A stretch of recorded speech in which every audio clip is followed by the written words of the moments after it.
What's up, everybody? We're live. Lots of questions today. So let's get to it. Michael, you always say that mind-muscle connection is the most important thing, but I disagree. Lifting heavy is the most important thing when building muscle. I didn't say the mind-muscle connection is everything, but without the mind-muscle connection, everything is nothing. So what I mean by this is that if you do not connect to the muscle you're trying to train, you're wasting your workout, okay? Then you become a weightlifter, which is fine if that's what you want to be. If you want to be a bodybuilder, you have to learn, as Arnold said, anatomy and how to actually activate the muscle. So just lifting heavy stuff via momentum, ligaments, joints is not going to get you anywhere. It's only going to get you injured. So I'm not saying you should only focus on mind-muscle connection. Yes, you should get stronger in a way that suits you and where you can make good progress and good gains. But if you're just getting stronger for the sake of getting stronger, you're wasting your workout. Next question is, should beginners lift heavy compound exercises? 10 years ago I would have said yes, but now I'm saying no. You know why? Video games.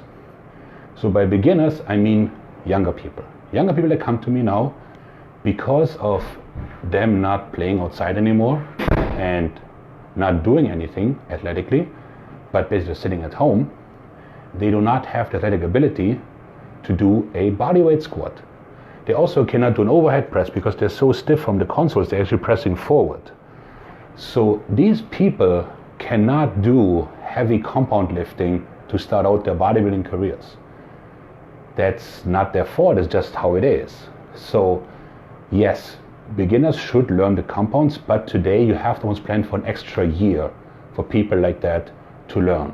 So in the beginning, when somebody comes and I see the guy cannot squat down without the heels coming off, or he cannot press overhead without pressing forward, or he cannot even do a deadlift without rounding his lower back, what am I going to tell him? Get better at deadlifting? Or do I put him into single joint machine-based exercises where then he learns what to do and actually then in the course of the half a year or so gets somewhere where he can actually train with free weights and make progress. Now, we established that muscles don't have eyes. So there's no need to pound away like, you gotta do free weights, you gotta do free weights, you gotta do free weights. You just gotta create tension and mechanical overload, okay? And from there on, you will make progress, okay? Your body hates you. What does that mean? Your body hates you and prevents you from effective lifting. So what I mean by this is that the strength curve goes like this, right? So we're weak where we're stretched, weak where we're contracted. So let's say you're doing a side raise. Down here, your medial delta is stretched. So what your body wants to do is use the traps, right? Because they're pretty strong here. Then here, we can do the side raise. And then here, it wants to do the upper traps again, because that's the mid-range, okay? Or by the same token, if I'm doing a bend over row, this is my upper body. So I'm starting to row, and first I do this. Now I'm using my lower back, right? Because that's at mid-range. Now I'm pulling the bar at midpoint from my lats, because they're at mid-range, great. But now I want to come all the way up, and now I have to do this, and that would be my trapezius, okay? So the body doesn't understand bodybuilding. It would simply be saying, what muscle can I use that is at mid-range right now to get this weight up, right? So for the bend over row, it would be like lower back, lats, traps. So unless you're very, very focused and you keep the line of pull straight downward and you create the most tension going up, you're not training your lats, okay? So that's where the mind-muscle connection comes in versus I'm just rowing really heavy stuff, okay? Now, if you want to row really heavy stuff, you got to use all the muscles available. But that will not make you a better bodybuilder. It will just make you moving a bigger weight, okay? With that, the next question is, does CrossFit build muscle? Sort of, but not a lot, okay? Now, this isn't a CrossFit bashing video, because that was not the question. The question was, does CrossFit build muscle, okay? So, there are three pathways to building muscle. There's the metabolic stress, which is the accumulation of metabolites through, overload, contraction, and so on and so forth, which in CrossFit is somewhat of a given because the volume is rather high. Then there is the mechanical tension, which is basically the mechanical damage that is being done by contracting and shortening. That is not done so well because most exercises are done only at midpoint. And then there's the tearing of the muscle, which is done through mechanical overload. That is also not done so well because CrossFit works a lot of it in singles and doubles, which actually breaks down muscle as opposed to building it. Additionally, the form by definition is sloppy because you're being pushed through a class setting. You don't have time to sit down and work on your form. And because the workouts are random, there's no overload or periodization. So CrossFit builds a little bit of muscle because if you see a CrossFit who trains, let's say 2 hours a day or 2.5, and how much muscle he has, as opposed to a bodybuilder who spends the same time training, the bodybuilder is a lot bigger. So that's not to say that CrossFit is bad, it's just it's not a good hypertrophy program. So if you want hypertrophy, you have to revert back to the people that do this for a living, which are bodybuilders, okay? Hey Mike, I've been going to the gym for a while. How do I build up my core strengths? So 10 years ago, I would have told you don't need to build up your core strengths, just do the big lifts. Now, as I'm older and wiser, I would say differently. So, for instance, for the lower back, I highly recommend doing some banded deadlifts or cable deadlifts in the beginning of the workout. For the abs, I recommend this seated weighted vacuums where you just take the lat pull down and you push your abs back and hold them tight. And also some weighted crunches, okay? As with everything, 8 to 12 reps is fine. There's no need to go into the 100 reps for the abs and so forth.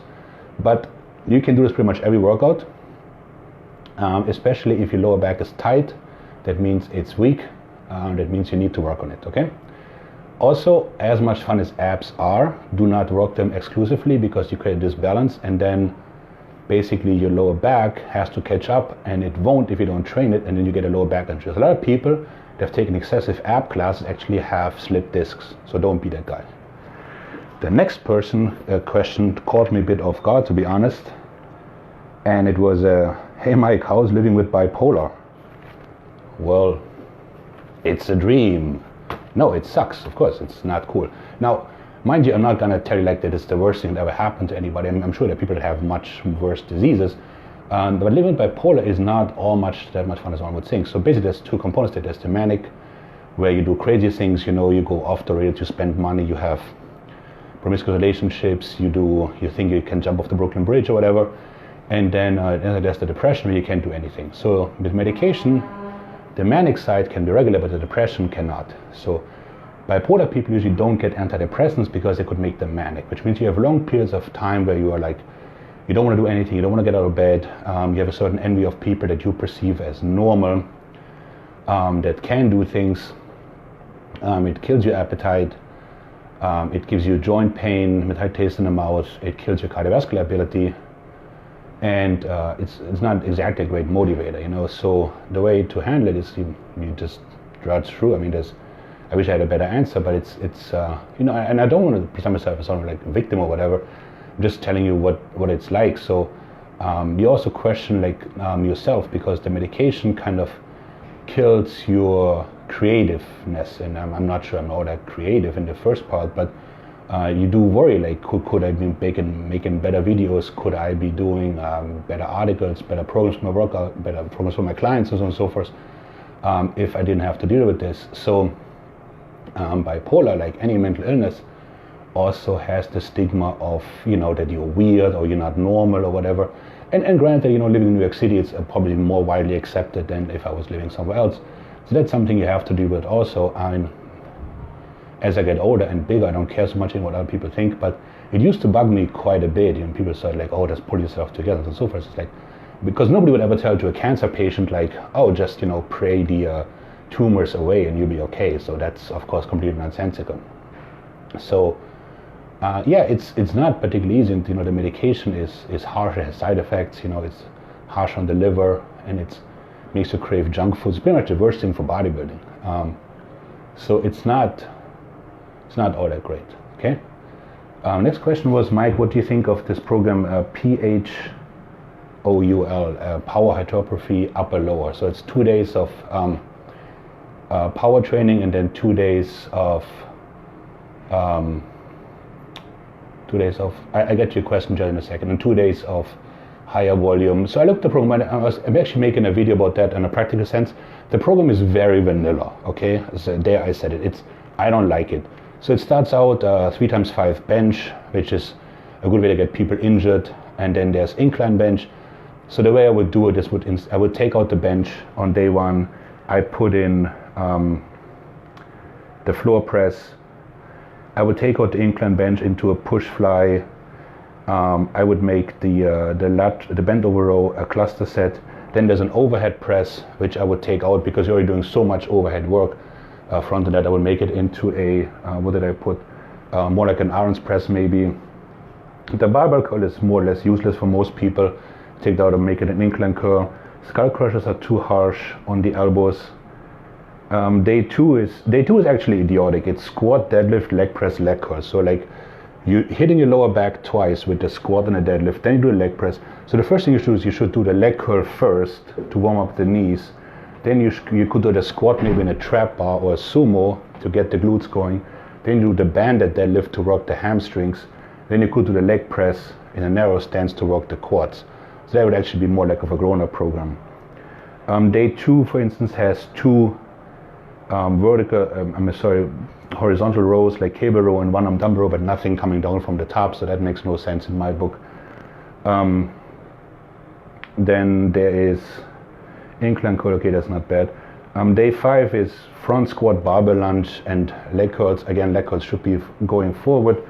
A front squat, I feel most people are simply trying too hard to balance the bar and as opposed to squatting anything.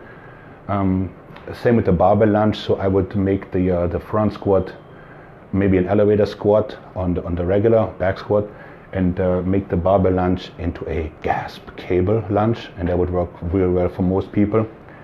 Then there's seated calf raise and calf press. That strikes me as like, oh, I need to fill these 6 slots of the workout and I have no more ideas, so I'm putting this in. So now the program is popular, but so was burning witches at some point. That doesn't mean it's very good. So I'm gonna do a 4 video series and redo every day the way I see fit. And if you don't like it, so be it. What do you think of Arnold's take on shocking the muscle? Constantly changing up so the body doesn't know what's coming. Well, how do you record progress? Right? That's always the issue. So if you do something different all the time, then how do you know what's actually working? So in general, like you should never go by, well, Arnold did this. That's just a story. You don't even know what he did or what he didn't do, and so on and so forth. So I feel like you pick a program, you do it for 4 weeks, and then you evaluate, and then you change from there.